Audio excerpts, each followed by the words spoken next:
জালিম যে দোয়া দিবে না।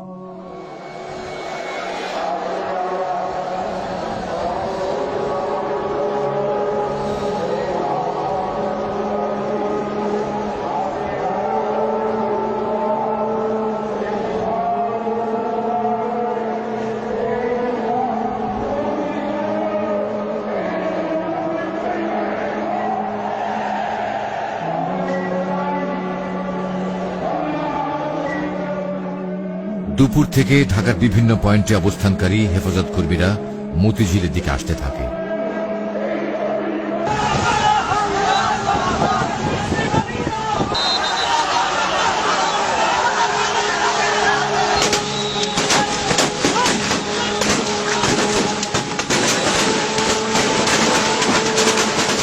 কিন্তু মতিঝিল আসার পথে বিভিন্ন স্থানে হেফাজত কর্মীরা সরকার দলীয় ক্যাডার ও আইন শৃঙ্খলা বাহিনীর সদস্যদের নানা রকম হামলা ও বাধার মুখে পড়ে।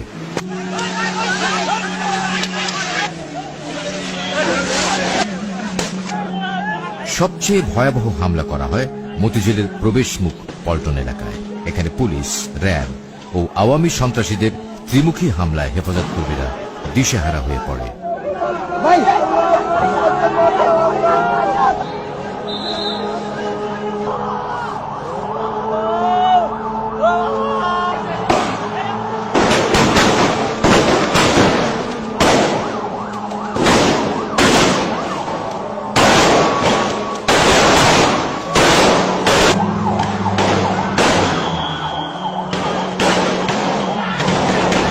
সন্ধ্যায় পুলিশ র্যাবের ছত্রছায়ায় আওয়ামী যুবলীগের কর্মীরা বায়তুল মোকাররম মসজিদ এবং এর সন্নিহিত এলাকা দখলে নিয়ে ভয়াবহ তাণ্ডব চালায়।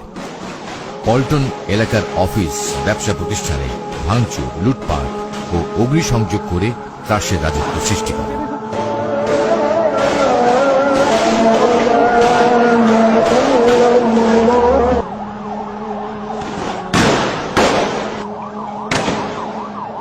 এ সময় এখানকার জুয়েলারি দোকানে লুটপাট, জায়নামাজ, আতর, টুপি, তসবিহ ও কোরআন শরীফের দোকানসমূহে আগুন লাগিয়ে দেওয়া হয়। পুড়িয়ে দেয় হাজার হাজার কোরআন শরীফ।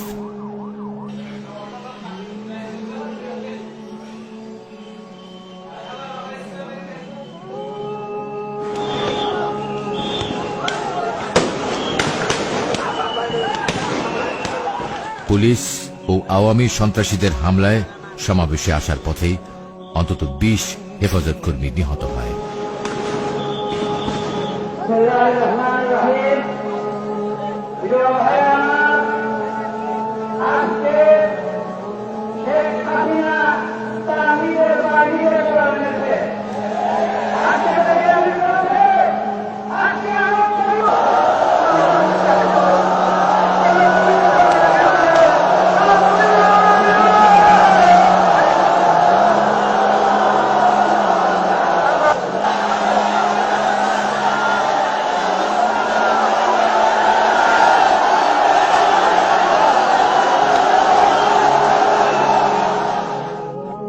আমাদের কাছে প্রশ্ন করা হয় 6টার পরে আপনারা কেন অবস্থান করলেন?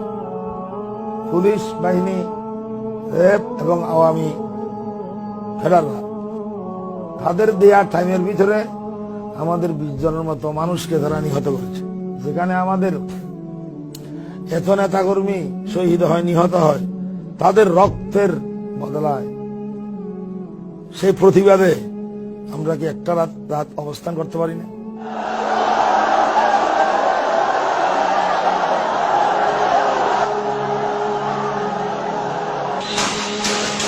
রাত 8টার দিকে দৈনিক বাংলার দিক থেকে মতিঝিলের মূল সমাবেশে বিপুল সংখ্যক পুলিশ প্রথমবার হামলা চালায়। কিন্তু সমাবেশকারীরা রুখে দাঁড়ালে পুলিশ তখন দৈনিক বাংলা মোড়ে অবস্থান নেয়। এ সময় সমাবেশ স্থলের সমস্ত সড়ক বাতি নিভিয়ে দিলে মতিঝিল ও এর আশপাশের এলাকা অন্ধকারাচ্ছন্ন হয়ে পড়ে। সমাবেশের মাইকগুলোর সংযোগ বিচ্ছিন্ন করে ফেলা হয়।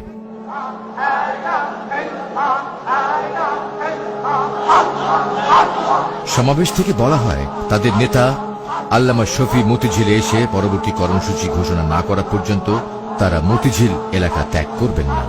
আল্লামা শফি তখন মূলত লালবাগে আইন শৃঙ্খলা বাহিনীর নজরদারিতে আটকে গেছেন। আমি যাওয়ারও পরিবেশ ছিল না, তারপরে আমি কোনো মতে চলে গেছি আগে, এবং আমার ফরফরি হজরত যাওয়ার কথা 1 মাইল 1.5 মাইল চলে গেছে। ক্যাডারদের এই নাশকতার কারণে যাওয়ার পরিবেশ ছিল না।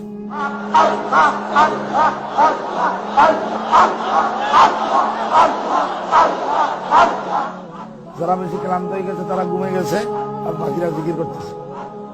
সেই ঘুমন্ত অবস্থায়, জিকিররত অবস্থায়, অন্ধকার রাত্রে এইভাবে কোন নিষেধাজ্ঞা জারি করা ছাড়া, 144 দ্বারা জারি করা ছাড়া এইভাবে অভিযান, পুলিশের অভিযান